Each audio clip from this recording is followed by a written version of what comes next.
Is Nigel Farage crazy not to stand in half of the constituencies? That's what I want to talk about in this video. So, let's get started!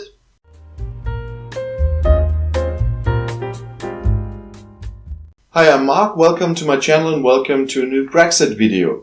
With this video, I waited until the deadline for candidate registration on the 14th of November has passed, because we know a lot of things have changed suddenly, like this one. And so I didn't want to make this video and afterwards everything changes again. Usually I try to give you an objective outside view on what I can just see is happening there. On this special topic, I have to let in some personal view because I can't keep it out of that in this kind of topic. Because let's start with the facts. Nigel Farage pulled his candidates in 317 constituencies. Those are the constituencies where the Conservatives won last time, especially in the south of England. And the Brexit Party will mainly stand in marginal Labour seats, especially in the Midlands and in the north. So, as a conclusion, Nigel Farage made a leave alliance with the Tories, but a unilateral one, because the Tories are not standing down anywhere for the Brexit Party. In the Labour constituencies where the Brexit Party is standing, Nigel Farage or Richard said that's about 100 constituencies, for example, where Labour won in the last 100 years, but often by a margin, or a small margin. But for a second, let's talk about what happened first. Nigel Farage said they are going to run in 600 constituencies if Boris Johnson is not clearly going for a no-deal Brexit. And I still haven't heard Boris Johnson say he's going for a no-deal Brexit. He still says he wants to get his deal through Parliament. But because of one small Twitter video by Boris Johnson where he says, "Oh, I want to get my deal through, I don't want to get an extension on the transition period, I want to have a free trade deal with the EU without political alignment." Everybody knows until the end of next year there will be no free trade deal. Everybody knows how often Boris Johnson said something and afterwards did the opposite. I just want to remember do or die or dead in a ditch and so on and so on. So why does Nigel Farage listen to one video Boris Johnson made and then change the whole politics of the Brexit Party with the next election?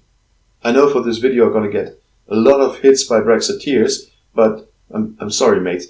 This is really ridiculous. Boris Johnson saying a few sentences and Nigel Farage is taking down 317. That's more of half of the candidates that are all prepared to stand in their constituencies. Many are furious about it, by the way, and spent tens of thousands of pounds for material they would have used for the campaign. I really can't get it. Nigel Farage said in an interview that he put country before party. But then we have to talk about the Labour marginal seats. That is where the Tories needs to win, because they have to get those seats, just the 317 seats, where many of them are in danger to be taken over by the Lib Dems, by the way. That is what Nigel Farage said as a reason why he's not standing there in the south of England with his party, because the Lib Dems are a real danger for the Conservatives there, but they are going to lose some seats in Scotland, in Wales and in southern England. So they have to take Labour marginal seats in the Midlands and in the north, and exactly there the Brexit Party is standing. So where's the credibility of what Nigel Farage is saying there about this? He says he doesn't want to run against the Tories in their seats, and he wants Brexit to happen. But what he's doing right now is to give the Tories a free pass on their old constituencies without anything for the Brexit Party in return.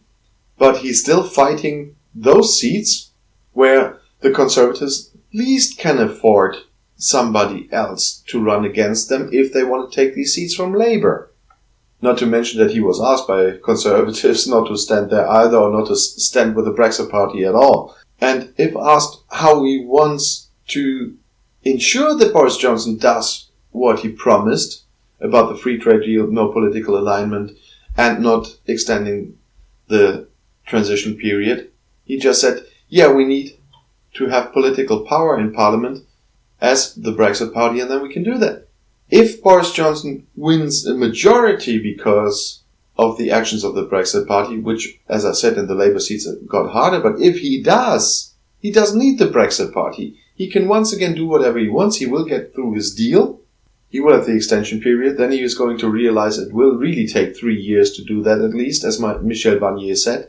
And then they're going to extend whatever he said now. He has to extend if he wants the free trade deal, or it's a WTO Brexit on the 31st of December. If that's his choice, fine, but that doesn't look like it.